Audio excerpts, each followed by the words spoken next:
Começa agora mais uma edição do programa Paideia, seu encontro semanal com a cultura científica. Hoje na coluna Mídia e Ciência, a gente fala de um dos temas mais quentes nos dias atuais, as fake news.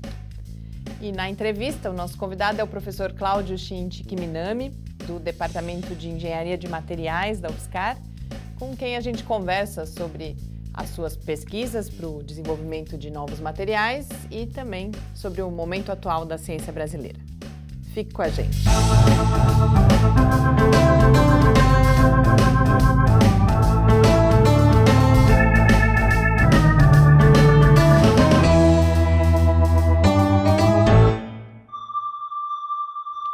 Muito boa noite, a gente começa agora nosso encontro semanal com a cultura científica aqui no Paideia, que é uma realização do Laboratório Aberto de Interatividade da UFSCar, o LAB, e do Centro de Desenvolvimento de Materiais Funcionais, o CDMF. O Paideia vai ao ar todas as terças-feiras, nessa temporada em um novo horário, às 8 horas da noite, nas redes sociais e no site do LAB e também na Rádio UFSCar. Comigo para apresentar o programa, como todas as terças-feiras, está aqui já a professora Adilson. Muito boa noite. Boa noite, Mariana. Boa noite a todos que nos ouvem e que nos assistem. Daqui a pouco a gente conversa um pouco aqui no estúdio sobre as notícias da semana, boa parte delas, infelizmente, tristes. Mas para a gente começar, a gente assiste ao episódio dessa semana da coluna Mídia e Ciência. Fake news se espalham mais rapidamente que notícias verdadeiras no Twitter, graças às pessoas, não a robôs. Foi com esse título que a revista Science anunciou, na semana passada, a publicação de um estudo que rapidamente virou manchete no mundo todo. A segunda parte da frase, graças às pessoas, não a robôs, é a mais importante. É a maior novidade que o estudo traz, mas não foi a que mais chamou a atenção da mídia brasileira, que em geral enfatizou só a primeira conclusão, que diz respeito ao quão rápido se espalham aí as fake news. Nessa edição de Mídia e Ciência, eu falo principalmente da importância da gente olhar para as pessoas que compartilham, que publicam, compartilham, leem as fake news. Vamos lá conferir.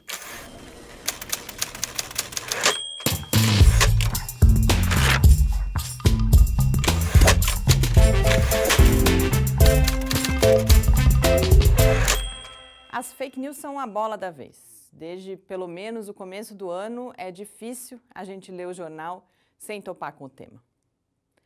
Para começar, eu registro o uso recorrente da expressão fake news e não notícias falsas, por exemplo. Fake news traz muito mais do que só a ideia de informações não verdadeiras. Falar de fake news é falar da eleição de Donald Trump, da intervenção russa, mas também da guerra de Trump com a mídia.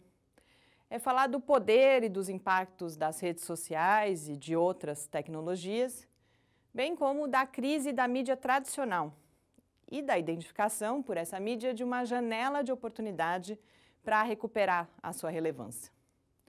É falar de polarização política e da impossibilidade de diálogo, e também é mexer no vespeiro da regulação e/ou controle público da mídia. Eu não quero minimizar as fake news.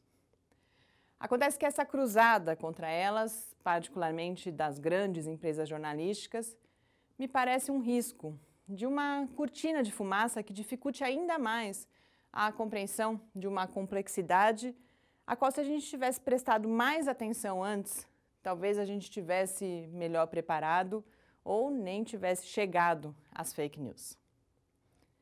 Voltando ao estudo da Science e à conclusão de que são as pessoas as maiores responsáveis pela disseminação das fake news, é preciso então olhar para as pessoas, para as que publicam e para as que leem e compartilham essas notícias.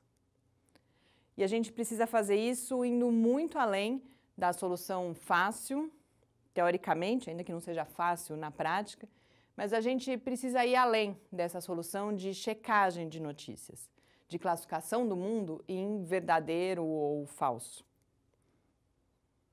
Uma das coisas que mais me incomodou foi a afirmação no Estadão de que alguns pesquisadores, no mesmo número da Science, estariam propondo como solução para o problema que sejam realizadas pesquisas sobre a eficácia de cursos que busquem formar crianças e jovens para reconhecer as fontes ilegítimas de notícias. A afirmação me incomodou, primeiro, por parecer estar dizendo que ainda não existem estudos.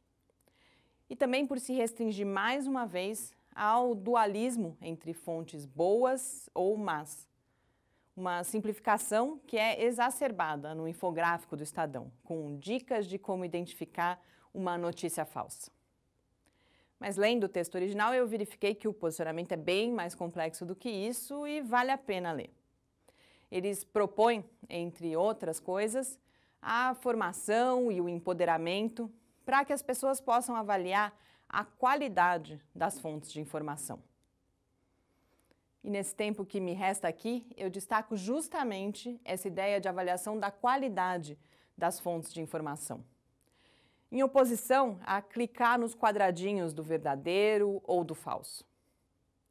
Já existe todo um conhecimento acumulado e práticas de educação para as mídias, inclusive no Brasil, que precisam ter mais visibilidade. A educação para as mídias com a qual eu me identifico, defendo e que eu tento praticar aqui na Midiciência, combate a visão das pessoas como vulneráveis a uma mídia cruel, contra a qual elas precisariam ser inoculadas. No lugar, o que a gente propõe é uma preparação para viver em uma cultura da mídia, o que envolve o olhar crítico para o processo de produção das notícias e das fake news, para as características do texto e das imagens e, por fim, para como esses textos são recebidos. E assim, para concluir, eu destaco o alerta de que quando a gente fala em olhar para a recepção, a gente está dizendo que é importante a gente ficar atento também ao lugar de onde a gente lê ou assiste as notícias. Ser crítico em relação às nossas próprias crenças e convicções. Há alguns dias eu assisti ao debate sobre a incorporação de novas práticas integrativas e complementares no SUS, em um dos jornais da Globo News. Depois da notícia que expunha a polêmica causada, uma jornalista manifestou como só estava viva por causa da homeopatia, a outra como a acupuntura amenizava suas dores. E todas juntas elas ponderaram que, apesar disso, talvez haja mesmo algum exagero na medida para o SUS. Ora, se até a mídia dita real, séria, tem agentes que usam a si mesmos como medida de todas as coisas, como nesse caso, como esperar que as pessoas sejam críticas? Primeiro em relação às suas fontes de informação e também às suas próprias tendências, que são capazes de enviesar a compreensão dessa informação. Uma boa semana com muita crítica e reflexão.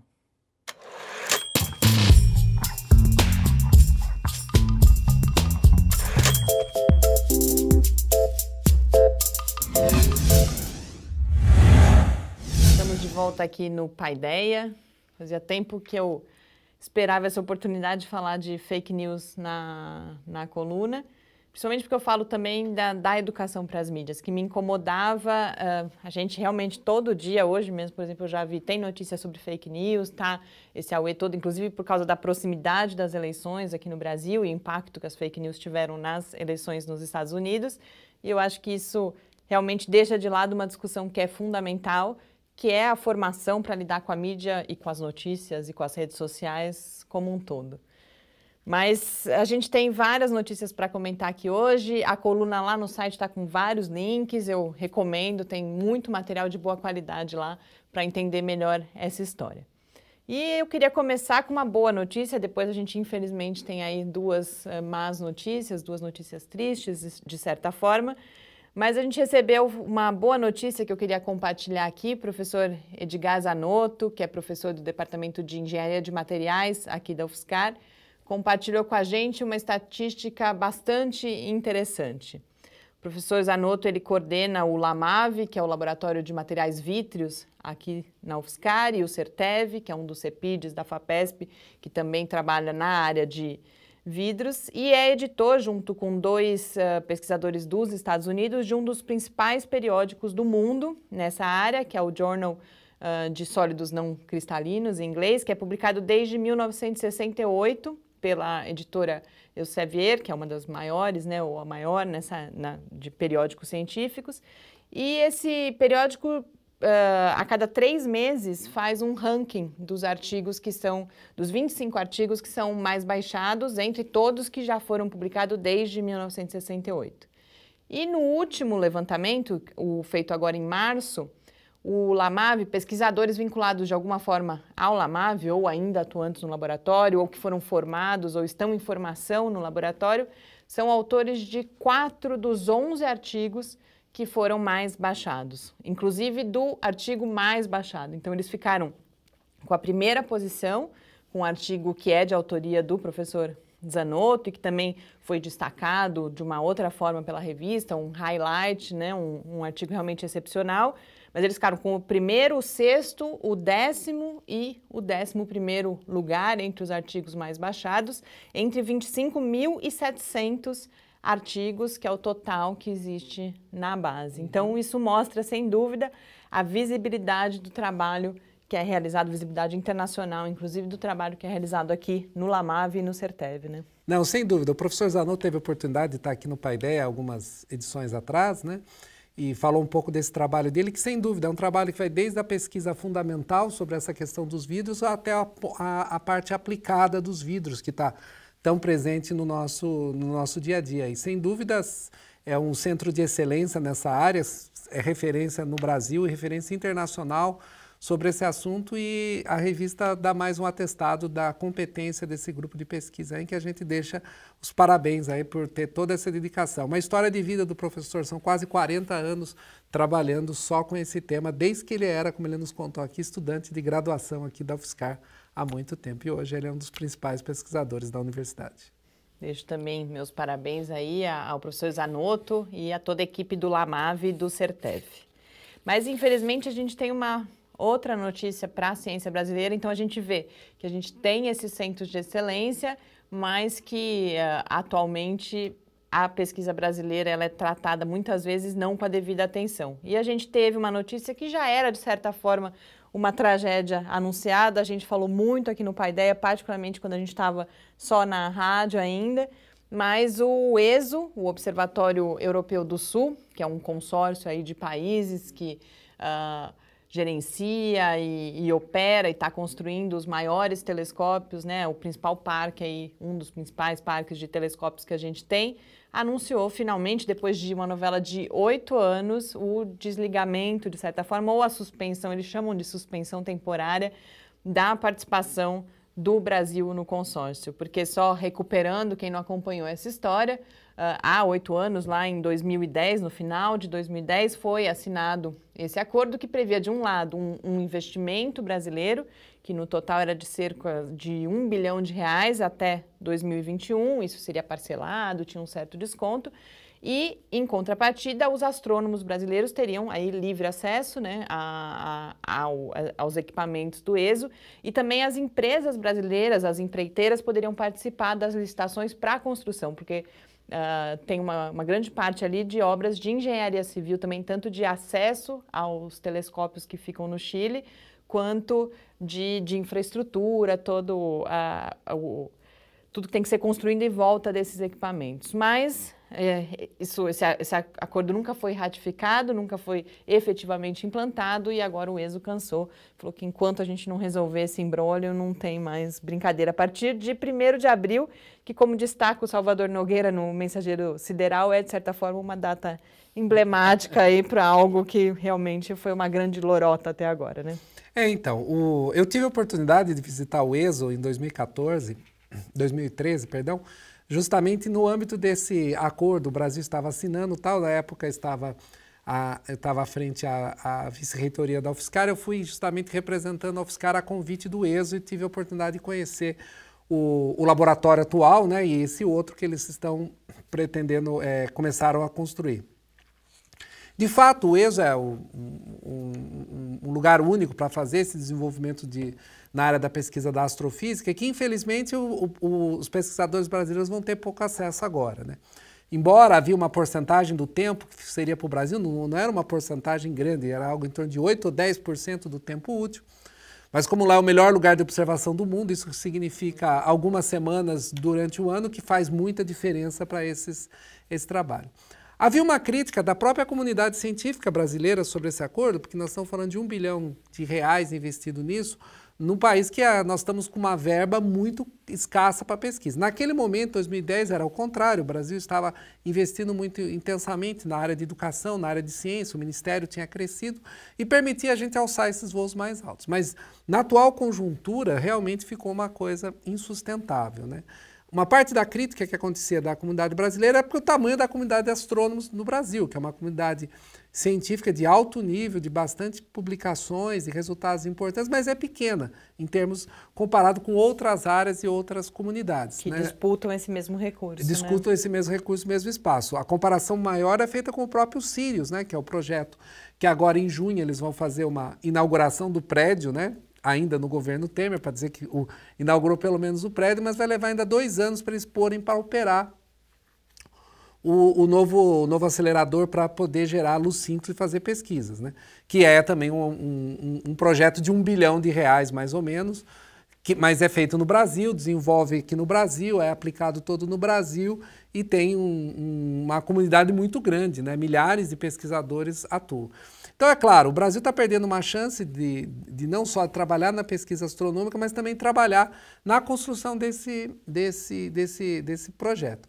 Infelizmente, né, você destacava, o Brasil ia poder trabalhar nas obras de infraestrutura, porque é o que a gente sabe fazer, né? Sabe fazer represa, sabe fazer estradas, prédios. E nós, infelizmente, estamos muito distantes de participar da parte do desenvolvimento dos equipamentos, desenvolvimento da tecnologia, isso aí nós estamos a anos-luz de distância disso. Infelizmente, esses investimentos em ciência, a nossa participação lá efetiva seria nessa parte, não na parte de desenvolvimento de equipamento. Da instrumentação científica. Que é inédita, né? Toda vez que você faz um observatório, alguma coisa desse porte, você está fazendo algo inédito, algo diferente. Então, ainda a gente é o primo pobre, sim, nessa situação. Vale lembrar o que aconteceu com a mesma história da Estação Internacional. O Brasil também assinou o acordo, ia gastar $150 milhões, etc. Mas a gente ia construir uma janelinha da Estação Espacial, né? E o astronauta que foi plantar feijão no espaço. Foi isso o resultado de um acordo que também não foi cumprido. A única parte da missão cumprida foi o voo do Marcos Pontes até a Estação Internacional. E como o Salvador destaca, com toda essa discussão que é válida sobre os recursos e tal, o fato é que tanto no caso da ISS quanto agora no caso do ESO, uma promessa não foi cumprida. Talvez devesse ter sido feita toda essa discussão lá atrás e pensar melhor e não ter nem assumido esse compromisso.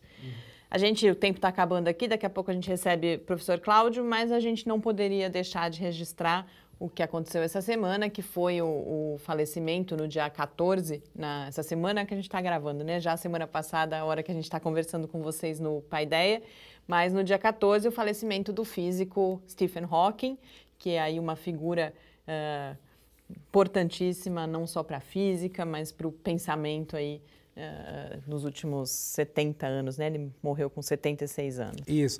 Talvez o Stephen Hawking seja o físico mais popular depois de Albert Einstein, né? É bastante curioso como as pessoas o conhecem ou sabem disso, né? Era até um dos comentários que havia na mídia, né?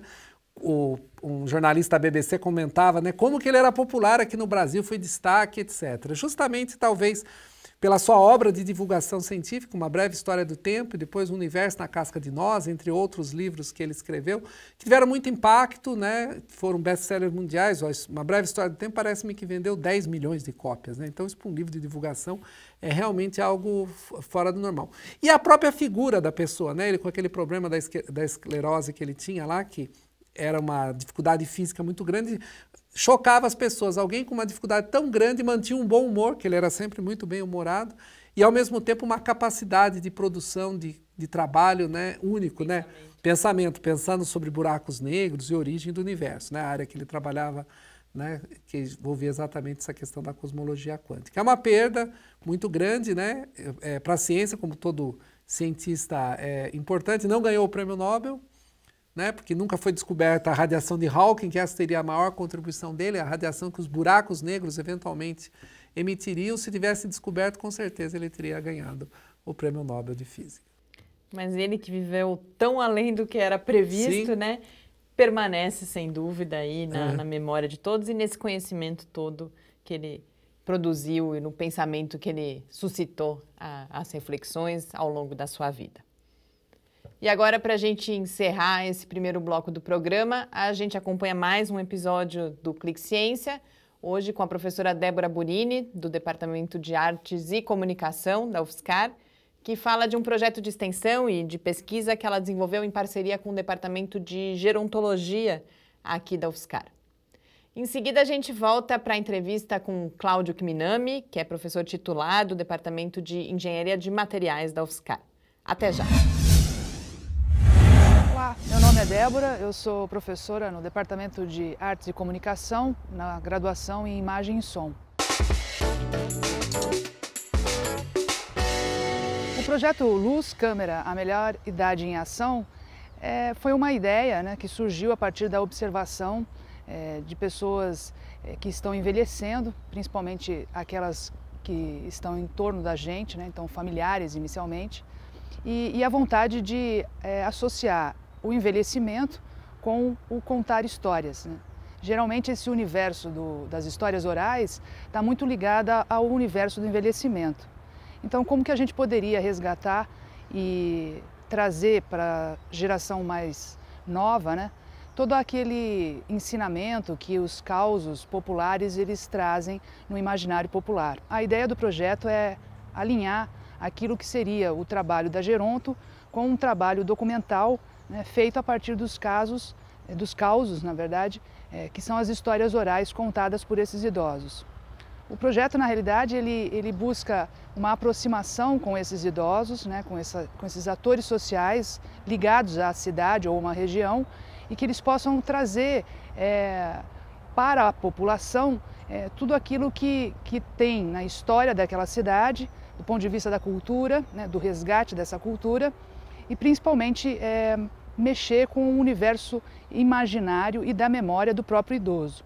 Muitos idosos, eles não gostam de ver as suas imagens ou em filmes ou em fotografias, porque o envelhecimento para eles traz uma carga muito pesada de tudo aquilo que foi a vida deles, né?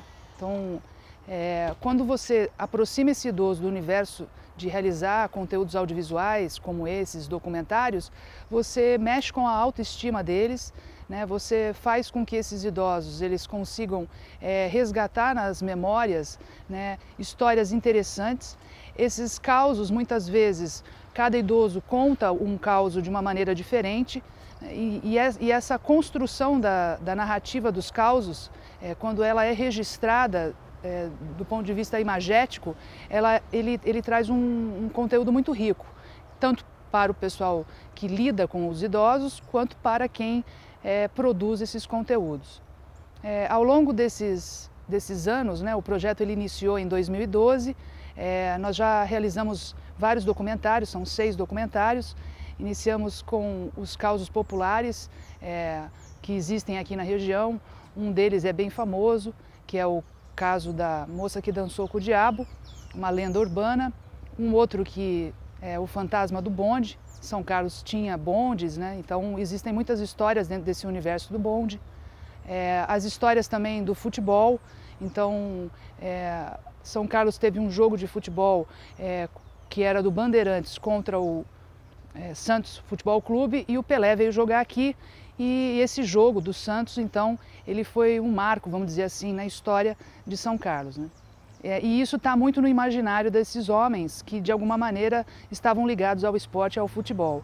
Histórias da infância também, que são histórias de mulheres que vieram para São Carlos e trazem todo o resgate da memória das famílias e daquilo que se fazia do ponto de vista do entretenimento na cidade. Agora, mais recentemente, nós estamos finalizando que é o documentário sobre Esporte é Vida. Então, idosos que se descobriram realizando atividades esportivas depois dos 60 anos. O projeto ele desemboca também em outras atividades, que seriam as pesquisas ligadas, por exemplo, ao comportamento desses idosos, né, e qual é a relação deles com a sociedade. Né? A nossa sociedade ela busca muitas vezes colocar o idoso numa posição de excluído, né? Diferente, por exemplo, de culturas orientais que preservam muito as pessoas que envelhecem do ponto de vista daquilo que é o conhecimento e a sabedoria. Então, esse projeto de extensão, ele acaba tendo seus desdobramentos e contribuindo muitas vezes para ser utilizado como uma ferramenta de trabalho, tanto para o pessoal que lida com o público que está envelhecendo, como para as pessoas que produzem os seus conteúdos audiovisuais.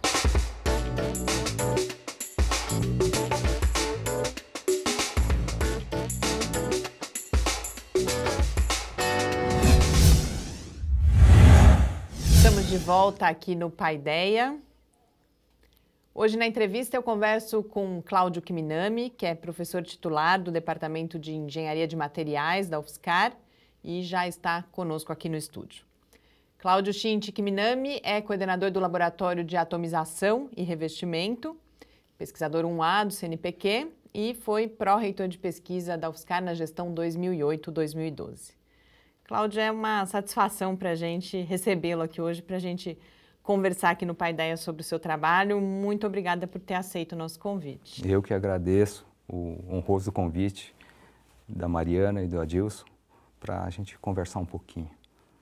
Queria que a gente começasse falando de forma mais geral sobre a sua área, a sua grande área de pesquisa, que é a de solidificação e fundição.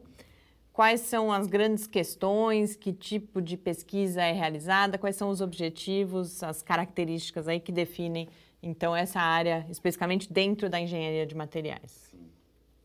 Bom, a minha atuação na área de pesquisa nesse tema, né, solidificação e fundição, iniciou-se há cerca de 25 anos atrás, né, e naquela ocasião a gente se ocupava do fenômeno de solidificação, isto é, o metal, materiais metálicos passando do estado líquido para o estado sólido, né?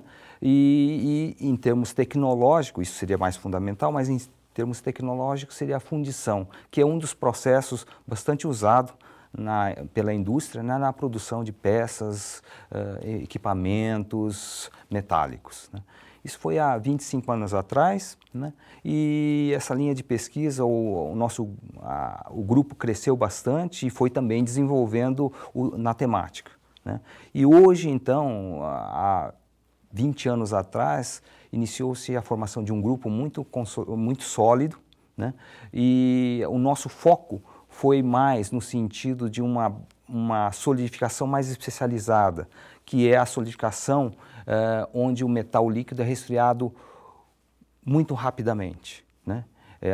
Muito diferente dos processos convencionais, e nós começamos a trabalhar com processos de fundição, mas não as convencionais, não as tradicionais, mas as mais modernas, as mais inovativas que tinha. Então esse é o tom, né? E hoje eu diria que, embora a área de pesquisa seja solidificação e fundição, nós dedicamos em aquela solidificação e fundição que trata de formação de microestrutura metaestáveis e nanoestruturados. Essa palavra seria a palavra-chave hoje do nosso grupo de pesquisa.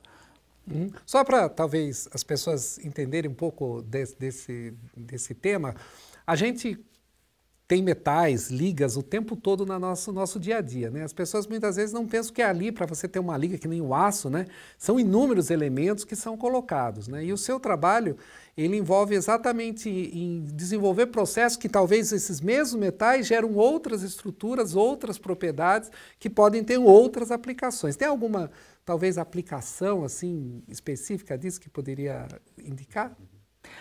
Essa questão é fundamental para a engenharia de materiais, né? A engenharia de materiais trata disso, trata de como manipular, como trabalhar com a composição química e com a estrutura cristalina que esses átomos vão se configurar, porque com isso a gente controla as propriedades. Se a gente controla as propriedades, a gente dá o melhor uso para esses metais, né? E a gente vai, com isso, produzir equipamentos, peças com melhor desempenho, né? Esse é o conceito fundamental da própria engenharia de materiais, né?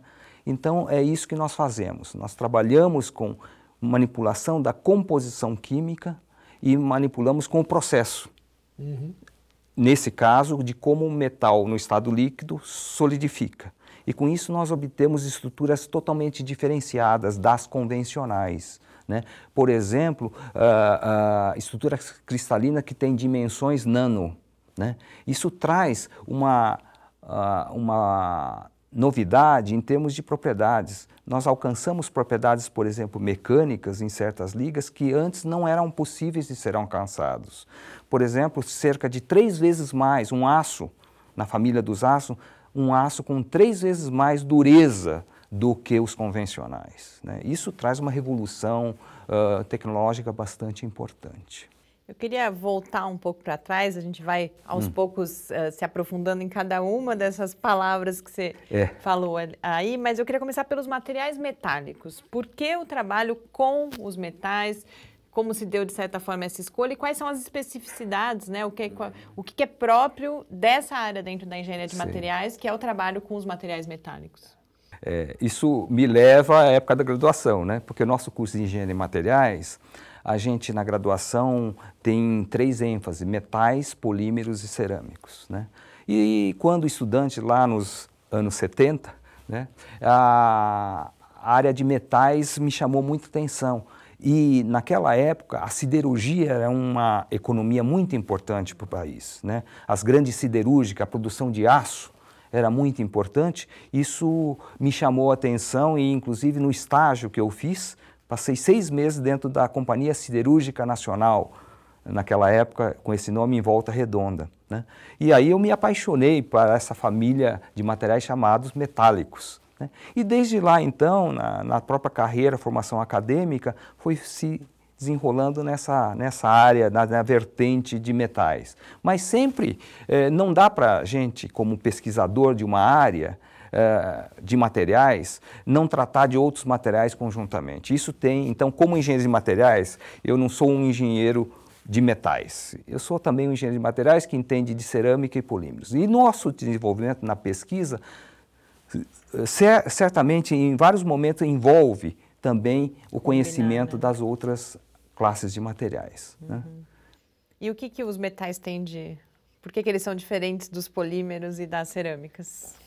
Bom, os metais têm características bem particulares que, conjuntamente com os polímeros e metais, formam um conjunto de materiais que tornam possível uma série de bens ou que torna confortável o homem de hoje. Por exemplo, o carro. Se olhar o carro, tem muitas partes cerâmicas, muitas partes poliméricas e muitas partes metálicas. E não necessariamente uma classe consegue substituir a outra, porque tem características, propriedades únicas de uma classe de materiais. Mas conjuntamente a gente consegue resolver a questão aí no caso do projeto de um carro, né? Então tem certas propriedades que são únicas de metais. Tem certas propriedades que são únicas de polímeros e cerâmicas. E aí a gente vai, obviamente, procurando contribuir no aperfeiçoamento dessas propriedades para tornar, então, né, mais eficiente os materiais sendo aplicados pelo homem, né? Isso começa desde a pré-história, né? Quando o homem aprende a fundir metais, né? Fazer o aço, fazer o bronze, ao mesmo tempo fazia as cerâmicas, né? E hoje é possível, como na sua linha de trabalho, estudar isso a nível da estrutura fundamental da matéria, em função da estrutura atômica, né? Aquilo que muitas vezes era uma mistura que se fazia, uma certa proporção que dava certo com a prática, hoje a gente consegue aplicar e consegue entender as propriedades fundamentais que estão envolvendo ali na estrutura atômica da matéria e levando a novas propriedades. Isso leva a gente à idade do bronze, né? 5.000 anos atrás, o homem já fazia uma liga, né? Uma liga de cobre e estanho, né? Que hoje a gente conhece o fundamento, isso tudo, mas claro que o homem não conhecia isso, mas fazia uso de, né? E o interessante é que essa liga de cobre e estanho, ela é totalmente diferente daquilo que é o cobre e daquilo que é o estanho. Essa é a grande vantagem disso, né? Dessas fusões dos materiais, eles levam a novos com propriedades absolutamente distintas, né? Cláudio, no começo você também destacou bastante quando estava apresentando a área de pesquisa, fez questão de falar que o meta-estáveis e o nanoestruturado são conceitos importantes também para entender essa pesquisa que você e o seu grupo realizam atualmente. Queria que você explicasse um pouco para a gente, então, o que querem dizer esses dois conceitos e por que eles são importantes, as pesquisas, em linhas gerais, nesse momento, que vocês realizam nesse momento, atualmente, né, com esses materiais metaestáveis e nanoestruturados. Uhum. Essa vem, a gênese dessa linha de pesquisa, né, vem da própria questão de solidificação, que o nosso grupo estudava o fundamento de como o metal do estado líquido passa para o estado sólido, e nós, desde então, a gente vem estudando como se altera a ordenação atômica se a gente modifica, né, o modo com que é resfriado, é manipulado o metal líquido, né? Isso é puramente engenharia de materiais, né? E então nós fomos nessa linha e a gente trabalha com, por exemplo, os metais amorfos, que é um extremo da metaestabilidade, que é o seguinte: o metal não se comporta normalmente como normalmente termodinamicamente comportaria no estado estável, que é formar estruturas cristalinas ordenadas. A gente consegue congelar a estrutura de um metal no estado líquido. Com isso, obviamente, todos os mecanismos, né, de comportamento desse sólido à temperatura ambiente são distintas, né? E para nós não existe melhor ou pior, né, propriedades. Existem aquelas que são e elas são adequadas para uma aplicação, não são adequadas para outras, né? Então, esse é o tópico que nós trabalhamos, né? E ele abre um caminho bastante vasto nessa linha de pesquisa, né? Eu venho aqui em nome de talvez um dos maiores grupos numérico de pesquisadores na área de metais do Brasil e talvez, eu diria, do mundo, né? Nós somos 10 professores do Departamento de Engenharia de Materiais, né? E a qualificação, a senioridade desse grupo são atestados por dentro desses 10, 8 são pesquisadores PQ, bolsistas, reconhecidos pelo CNPq. Então é um grupo maduro, é um grupo numeroso, né? E que com isso o volume e a qualidade do trabalho é muito boa. Porque nós aprendemos o seguinte: não dá para trabalhar sozinho. Então nós temos que trabalhar em grupo. Por quê? Cada um traz uma virtude diferente, né? E a reunião de virtudes que torna um trabalho mais completo, mais avançado, porque ninguém domina tudo, né? Então essa é a sabedoria que nós aprendemos durante o tempo e nós concretizamos, nós vivenciamos isso, né? E em torno dessa ideia. Então nós temos várias linhas de pesquisa em torno dessa ideia de manipulação da microestrutura ou da estrutura dos metais através da manipulação da composição química, que átomos estão mexendo, nós estamos adicionando, e como ela vai se tornar do líquido para o sólido. Então, como envolve controle do quê? De temperatura, por exemplo? Isso, tem várias técnicas, né, vários processos, né, que nós temos envolvidos nisso e várias aplicações diferentes, né. Eu queria aproveitar que você falou dos vários processos, a gente depois vai falar das linhas de pesquisa especificamente, e tentar pedir que você faça um exercício do espaço de laboratório. A gente falou inicialmente que você coordena um laboratório de atomização e revestimento. Que laboratório é esse? Se você fosse levar, a gente estivesse aqui entrando no laboratório e você fosse nos apresentar os equipamentos que estão lá, os processos que estão acontecendo, o tipo de experimento, um dia a dia típico do laboratório. O que a gente encontraria ao entrar lá no laboratório de atomização e revestimento? Isso é muito prazeroso para mim poder descrever esse laboratório. É o laboratório mais novo do departamento, né? E a semana passada nós terminamos de instalar o mais novo equipamento do departamento, que, na minha opinião, vai trazer a pesquisa do nosso grupo em um patamar bastante elevado, que é um equipamento financiado pela FAPESP, que é um atomizador, né? Para ter uma ideia, né, importância, o equipamento custou cerca de $500 milhão, mais uns R$100 mil para a própria infraestrutura de instalação. E na semana passada, esse é um equipamento inglês, né?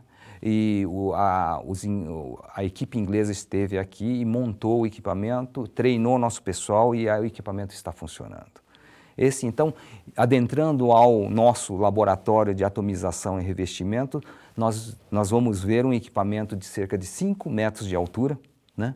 Com toda uma parafernália de controle de água de refrigeração, controle de vácuo, aquecimento por processo indutivo, né? E nesse equipamento principal do nosso laboratório, a gente consegue pegar uma quantidade de mais ou menos, imaginemos, 3 litros de metal, né?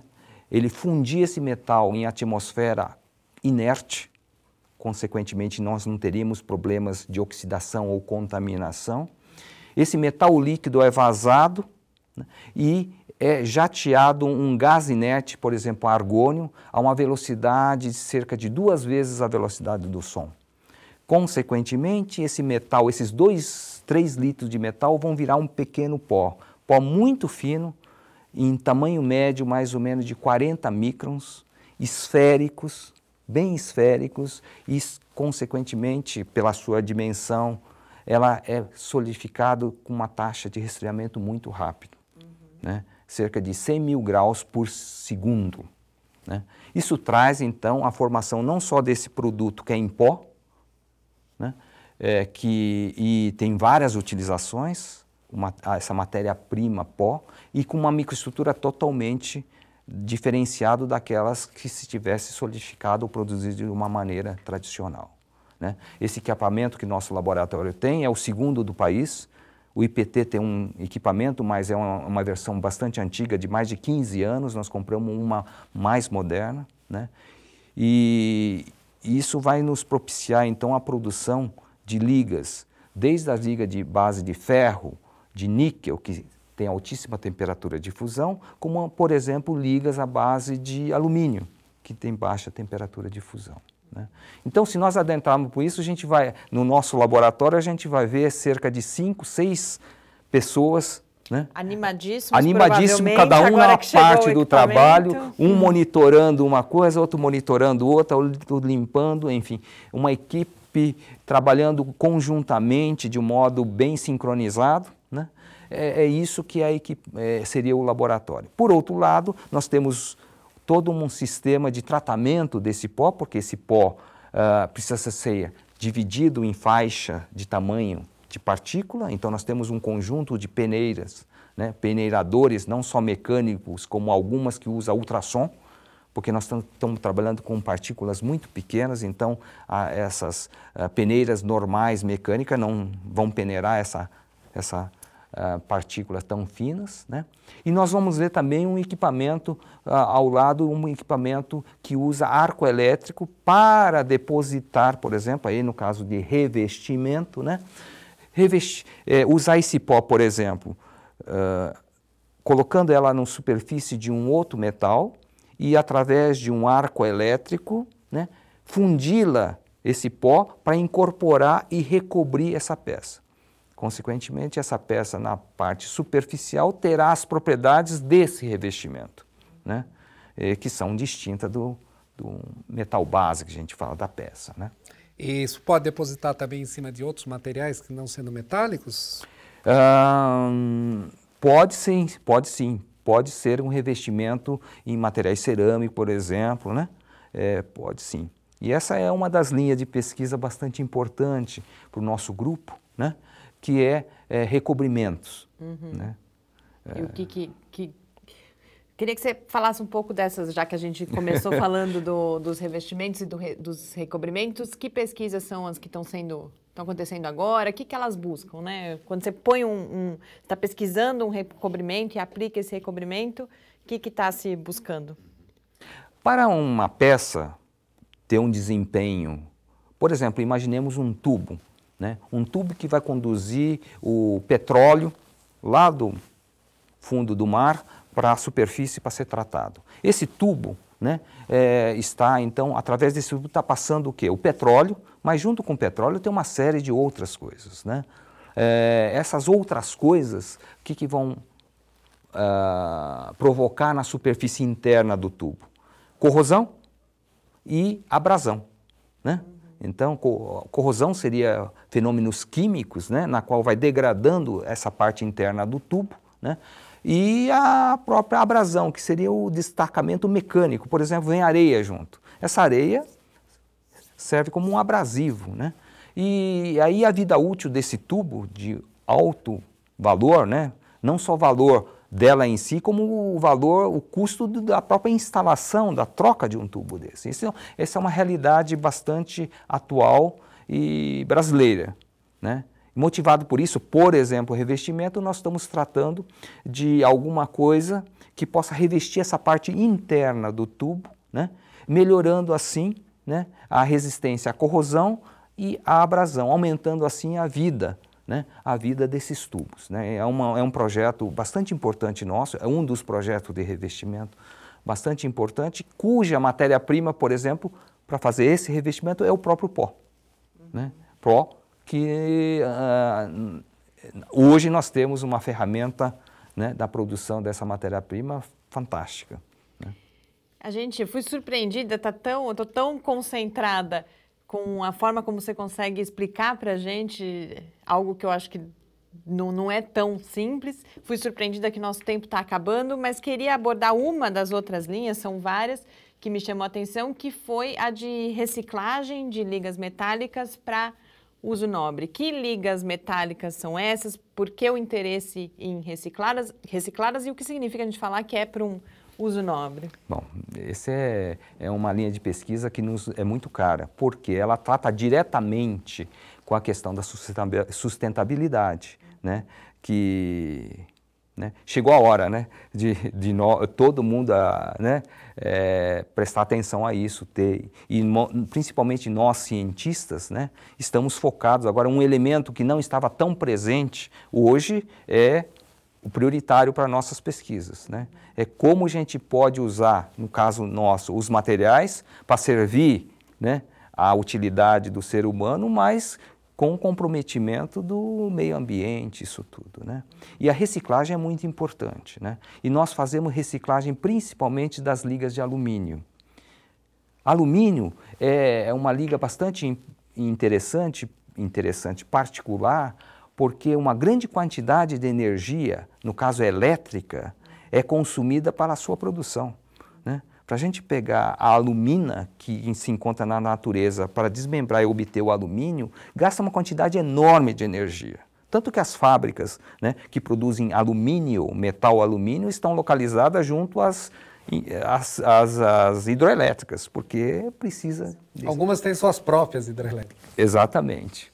E de modo que a reciclagem disso, quando a gente pega uma sucata de alumínio, né, e faz um uso dela, a gente gasta 5% da energia que seria gasta se a gente usasse... Fosse produzir... Usar o alumínio puro, vamos dizer, o alumínio virgem, produzida a partir do óxido de alumínio. Então isso se torna bastante importante. Mas o que a gente faz, né? A gente procura agregar valor à reciclagem. Por exemplo, um exemplo bastante emblemático e que fizemos um trabalho muito interessante foi, por exemplo, trabalhar com a reciclagem de material, resíduo de usinagem da indústria aeronáutica. Vocês sabem que a indústria aeronáutica produz peças, né, através da usinagem. E imagine o seguinte, você pega 1 quilo de peças dessa liga para aeronáutica e você produz uma peça de 100 gramas. 900 gramas é resíduo. E nós não estamos falando de uma liga comum, nós estamos falando de uma liga para a indústria aeronáutica, né? Que é uma liga bastante especial, com composição química, é uma liga cara. O que atualmente se faz? Simplesmente pega essas toneladas que são geradas pela indústria aeronáutica e mistura com qualquer liga de alumínio e produz o quê? Produz coisas bastante simples, né? amassador de alho, amassador de batata, esse tipo de coisa. Quanto que poderia ser usado em algo mais... Então nós tivemos um trabalho bastante importante feito, né? Uma dissertação de mestrado, em que nós pegamos sucata da indústria aeronáutica e nós conseguimos, através de um processo que nós atomizamos, isto é, nós manipulamos a microestrutura e conseguimos produzir barras que têm a composição química e propriedades comparáveis com a original. Né? Então a gente voltou com muito menos energia, trouxe ela à condição original. Consequentemente, a gente tem uma economia aí de energia e de qualidade, né, do produto. Né? Então, não é só realmente reciclar, mas reciclar com essa qualidade. Esse é o tom das nossas pesquisas. Né? Cláudio, acho que você vai ter que voltar várias vezes aqui no Paideia. Infelizmente, de fato, nosso tempo já acabou. Mas eu agradeço desde já essa oportunidade de hoje. Espero que a gente tenha essas oportunidades de voltar a falar desse trabalho. Parabéns e muito obrigada mesmo por essa entrevista aqui hoje. Eu que agradeço, é uma oportunidade importante, faz parte, né, da pesquisa, a divulgação. Né? E o nosso tipo de pesquisa, né, tem muito a ver com a sociedade. Né? Então, além dos papers que a gente publica academicamente, esse veículo que vocês estão propiciando para a divulgação desses nossos trabalhos é muito importante, e principalmente para estimular os jovens, né, a vir fazer a pesquisa, porque a pesquisa é formadora principalmente não só do produto, né, que é o resultado da pesquisa, mas sim formação de recursos humanos. Eu acho que é importante porque através da pesquisa a gente consegue formar cidadãos. Né? Esse é o ponto, talvez, contribuição mais importante que nosso grupo de pesquisa tem. Né? Com isso, a gente encerra esse nosso Paideia de hoje. A gente conversou com o professor Cláudio Shinji Kiminami, que é professor titular do Departamento de Engenharia de Materiais da UFSCar. A gente volta na próxima terça-feira, às 8 horas da noite, mas enquanto isso, você pode acompanhar as produções do Lab no Facebook, no Twitter ou falar com a gente pelo e-mail cliqueciência@ufscar.br. Muito boa noite. Boa noite a todos.